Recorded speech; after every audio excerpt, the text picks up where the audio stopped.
Do João Capiberibe, autor do requerimento, propositor desta belíssima sessão, deste colóquio que homenageia as vítimas do mais cruel golpe de Estado ocorrido no continente latino-americano e que homenageia em especial a figura lendária para todos nós de Salvador Allende.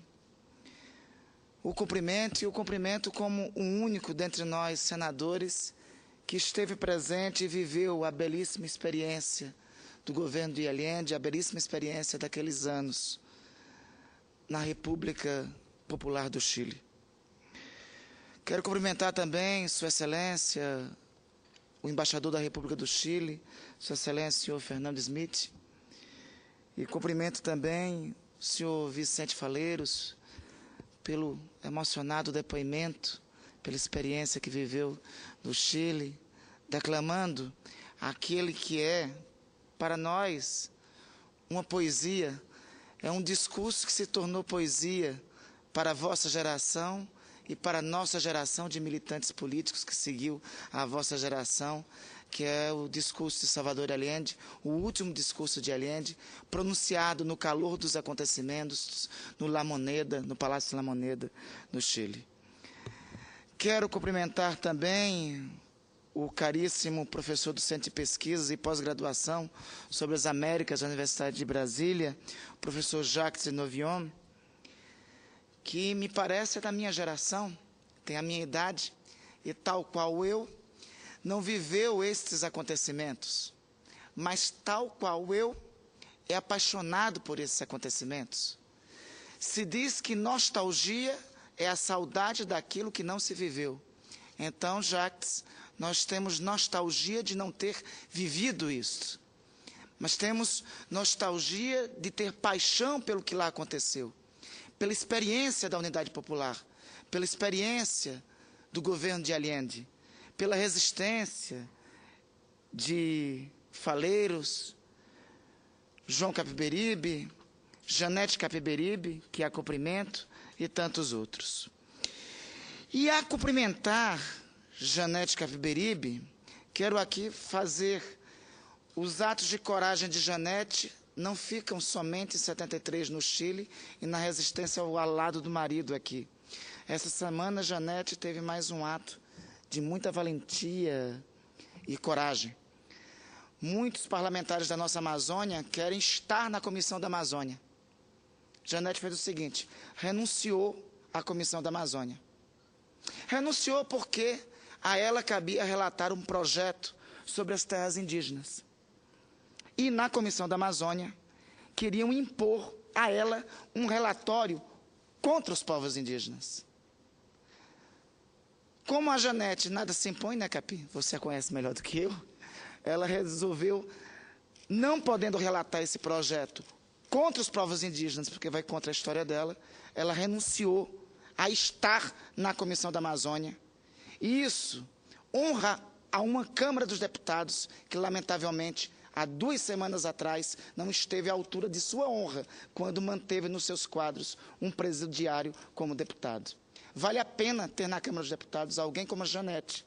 Vale a pena dizer que tem representantes do povo brasileiro como a Janete, que toma atitudes como esta, que diz que, de que lado estar claramente. É ao lado dos povos indígenas e não ao lado, e diz que os povos indígenas são claramente aquelas populações originárias que honram esse país, são as populações originárias que estão aqui muito antes dos portugueses aqui, para cá virem, e que essas populações devem ter os seus direitos defendidos, e que uma comissão, não é, Janete, da Amazônia, não pode vilipendiar o direito dos povos indígenas. É assim que faço questão de lhe cumprimentar, Janete.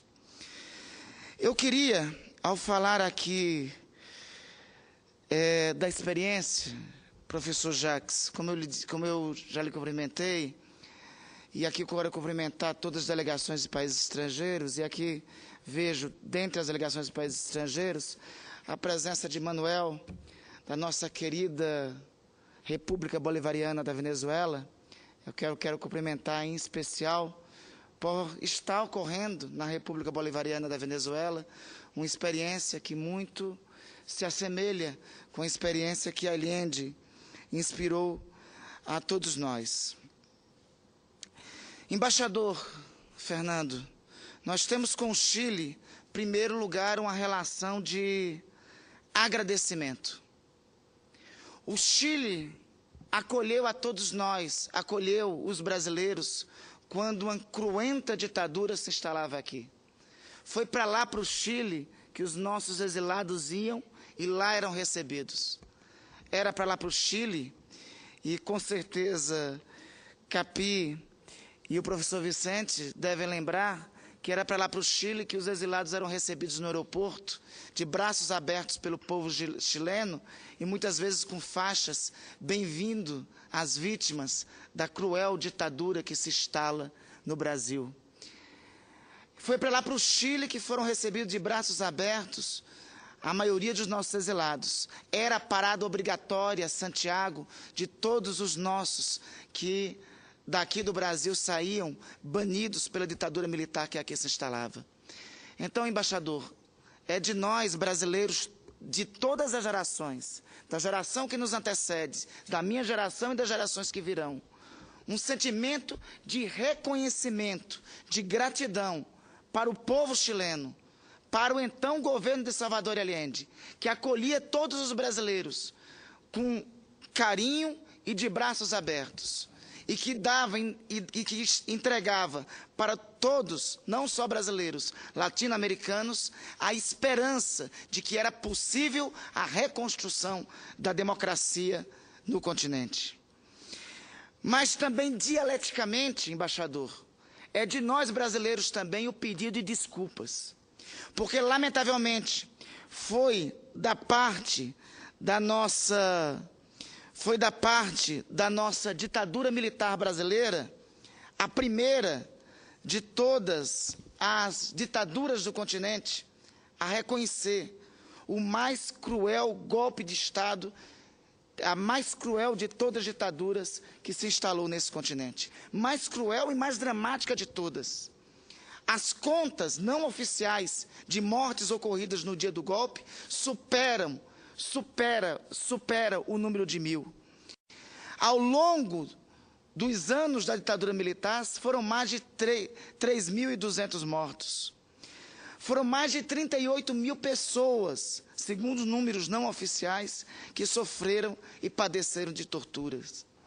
Um governo tão cruel e lamentavelmente, a cruel ditadura brasileira, dirigida pelo cruel e sanguinário Emílio Garrastazu Médici, não teve vergonha de 2 dias depois ao golpe, o encarregado de negócios designado pela ditadura chilena, dizer aqui, em tom, abre aspas, emocionado, dizer, é certo dizer que o novo governo do Chile, o governo então de Pinochet, encontrará no Brasil um poderoso aliado.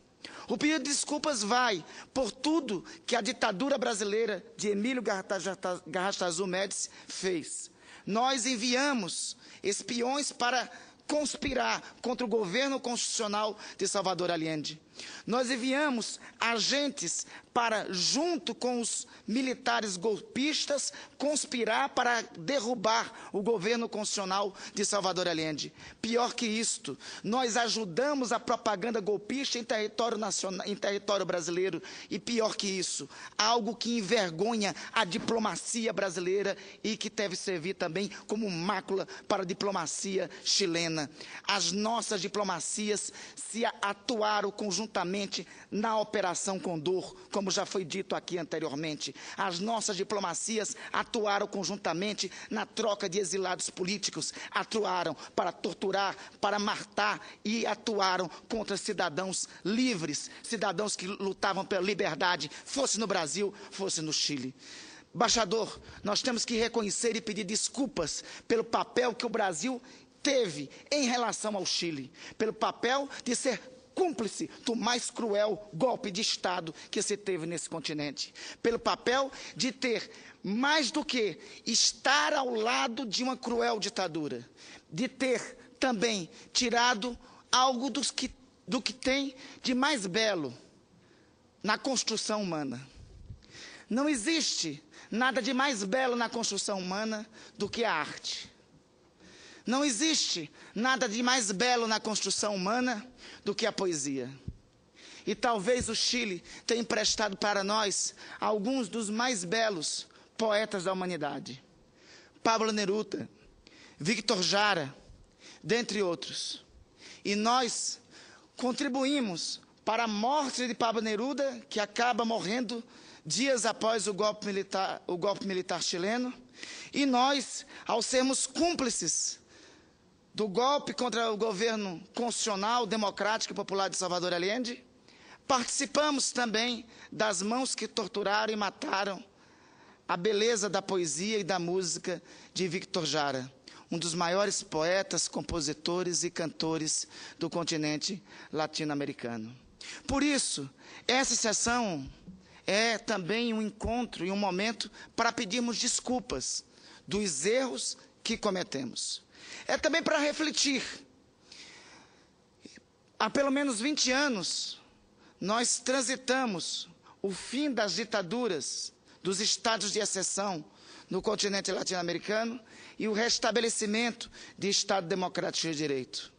É um momento também de refletir e de restaurar a memória histórica, restaurar a verdade do que aconteceu, para que não só as nossas gerações, professor Jacques, mas as gerações que virão, não permitam que momentos como estes aconteçam.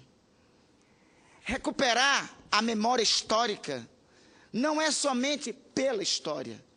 E ser pela história não pode ser somente pela história.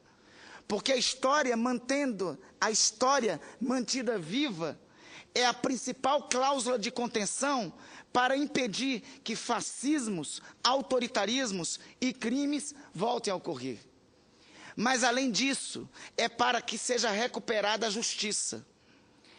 Recuperar o que ocorreu é também apurar que os crimes cometidos e o que foi acontecido, seja no Chile, seja na Argentina, seja no Uruguai, seja na Bolívia, seja no Brasil, foram crimes contra a humanidade.